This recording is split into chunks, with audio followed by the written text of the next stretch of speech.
Praise the Lord. Bible ஏன் முக்கியம் அப்படிங்கிறதுக்கான காரணத்தை பைபிள்லேருந்தே பார்க்கலாம். 2 தீமோத்தேயு 3ஆம் அதிகாரம் 16-17 வசனங்கள். வேத வாக்கியங்கள் எல்லாம் தேவ ஆவியினால் அருளப்பட்டிருக்கிறது. தேவனுடைய மனுஷன் தேறினவனாகவும் எந்த நற்கிரியையும் செய்ய தகுதியுள்ளவனாகவும் இருக்கும்படியாக அவைகள் உபதேசத்துக்கும் கடிந்து கொள்ளுதலுக்கும் சீர்திருத்தலுக்கும் நீதியை படிப்பிக்குதலுக்கும் பிரயோஜனம் உள்ளவைகளாக இருக்கிறது அப்படின்னு சொல்லி எழுதப்பட்டிருக்கு.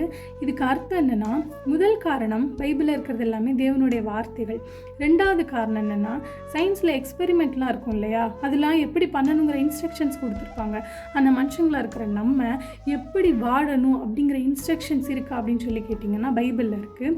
ஏன்னா தேவனுடைய வார்த்தையானது ஜீவனும் வல்லமையும் உள்ளதாக இருக்கிறது அப்படின்னு சொல்லி எழுதப்பட்டிருக்கு எபிரேயர் 4:12. அதாவது அது அலைவாக இருக்குது அப்படின்னு சொல்லியிருக்கிறாங்க. ஜீவனுள்ள தேவனுடைய வார்த்தைகள் அது. அதே போல் இன்னொரு விஷயத்தையும் நான் சொல்கிறேன். 1600 வருடங்களுக்கு மேலே இந்த பைபிள் எழுதப்பட்டது. அதே போல் ஹீப்ரூ, கிரீக், அராமிக்ன்ற 3 லாங்குவேஜஸில் எழுதுனாங்க. ஏஷியா, ஆஃப்ரிக்கா, அப்புறம் ஈரோப்புங்கிற 3 காண்டினென்ட்டில் எழுதுனாங்க. 40+ ஆத்தர்ஸ் எழுதின ஒரு புக்கு 63,779 கனெக்ஷன்ஸ் கொண்டு இருக்குது. அதனால தான் சொன்னேன் இது கடவுளுடைய வார்த்தைன்னு சொல்லி. ஆமென்.